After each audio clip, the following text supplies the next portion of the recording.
Shalom, saudaraku dalam Tuhan, puji nama Tuhan, jumpa lagi dengan saya di kesempatan ini. Saudara, di luar sana ada orang-orang tertentu yang sering mengatakan bahwa Kristen itu kafir, ya. Mengatakan bahwa Alkitab itu bukan firman Tuhan, ya. Ada orang-orang tertentu yang mengatakan Yesus bukan Tuhan. Ada orang-orang tertentu yang memutarbalikkan kebenaran Alkitab. Mereka melakukan itu karena mereka menganggap diri benar dan mereka menganggap bahwa hanya agama mereka yang benar. Nah, saudara dalam Tuhan, ya, di video berikut, ya, Bapak Ki Haji Buya Syakur menceritakan satu sejarah yang membuat kita terheran-heran pastinya. Dan semoga sejarah yang diceritakan oleh Bapak Ki Haji Buya Syakur ini menyadarkan mereka yang selama ini suka mengganggu kekristenan, suka mengkafir-kafirkan Kristen. Berikut videonya. Antar umat Islam sendiri ini pertengkaran sangat keras sekali, sampai memakan korban nyawa, ribuan korbannya.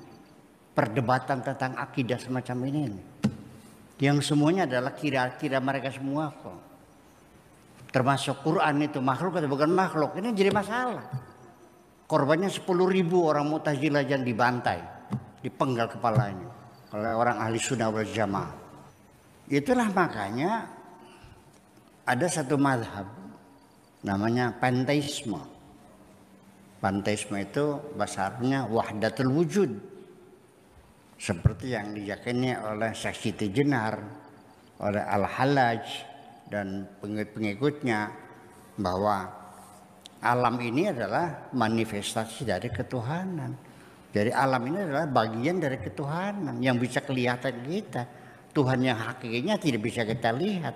Yang kita adalah kesatuan Tuhan dengan alam semesta ini. Kan menjadi masalah. Kita bicara di sana, kita juga disalahkan. Kita bicara ini disalahkan. Itu kadang-kadang juga saya punya pendirian begini. Ini menjadi sulit. Ketika kita mengatakan tidak kenal Allah, disebutnya kita kafir.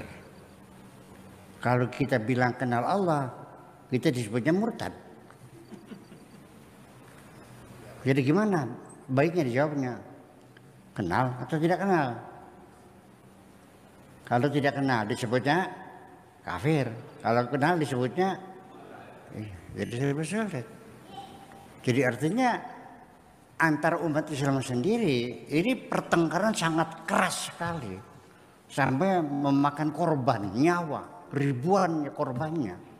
Perdebatan tentang akidah semacam ini, yang semuanya adalah kira-kira mereka semua kok. Termasuk Quran itu makhluk atau bukan makhluk, ini jadi masalah.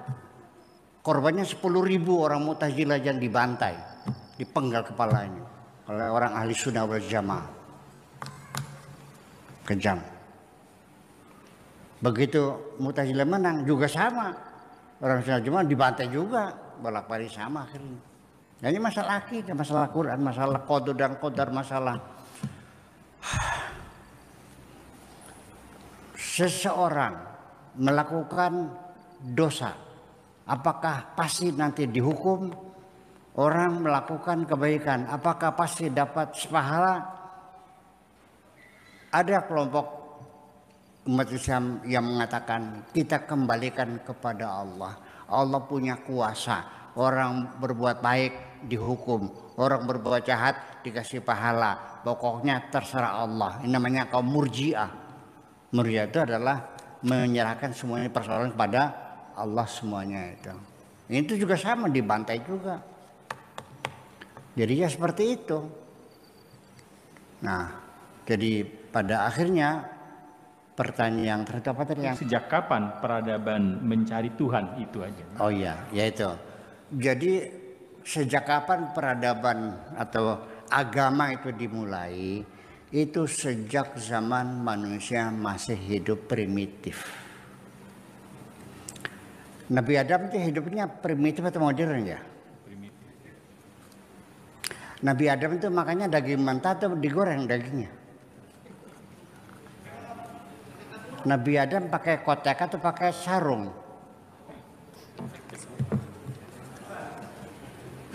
Kalau dia manusia pertama masih sendirian, ya pasti belum ada bata, belum ada gendeng, belum ada kipas, belum ada listrik. sendirian dan baju juga belum ada. Pernah bertanya nggak begitu? Nah, Nabi Adam sendiri sebagai makhluk yang hidup di zaman primitif sudah bertuhan kok. Ya.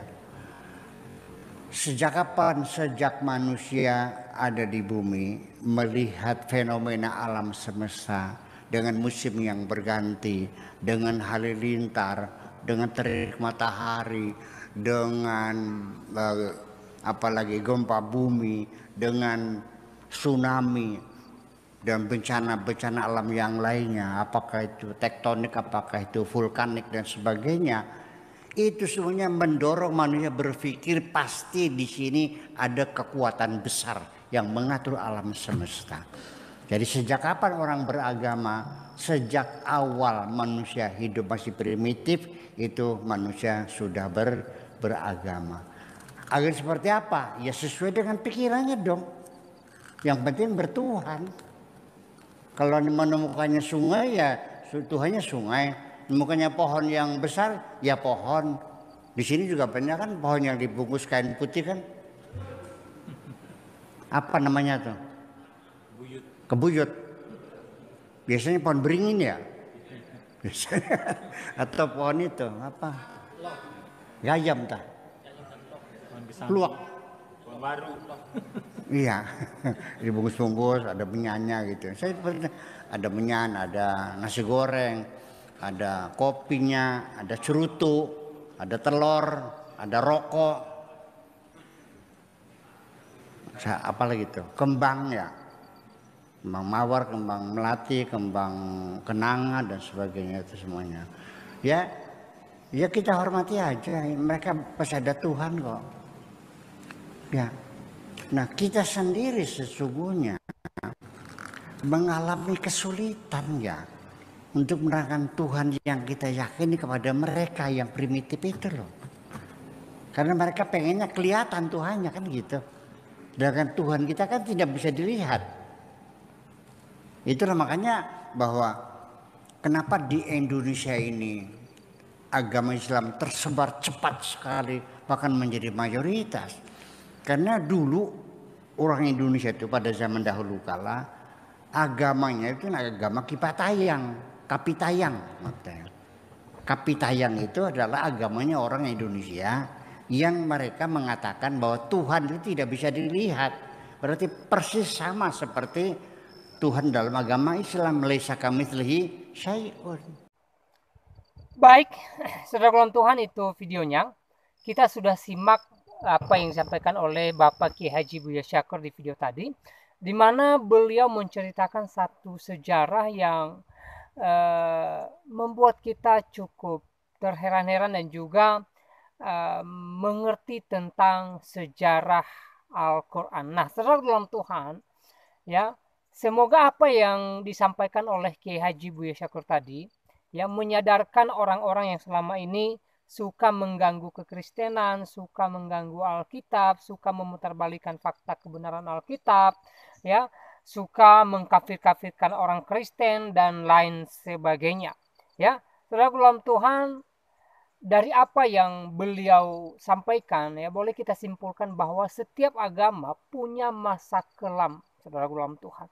Ya, tidak semua perjalanan agama itu mulus, ya. Setiap agama itu pasti ada masa suram, ada masa kelam, saudara dalam Tuhan. Begitu juga di dalam kekristenan, ada masa-masa kelam, saudara dalam Tuhan.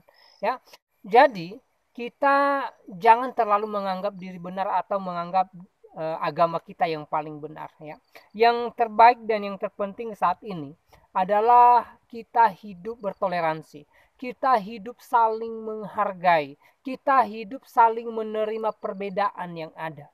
Ya, selalu saya ingatkan kita bahwa ya, setiap agama yang sudah berdiri di Indonesia ini berbeda antara satu dengan yang lain, dan itu tidak bisa kita pungkirin, saudaraku dalam Tuhan. Ya, jadi dengan adanya perbedaan di antara kita, khususnya dalam hal beragama, ya, hal yang terpenting yang harus dilakukan adalah hidup bertoleransi, saling menghargai, saling menghormati, ya, kalau perlu saling bantu membantu, ya, itu lebih baik, saudara dalam Tuhan, ya.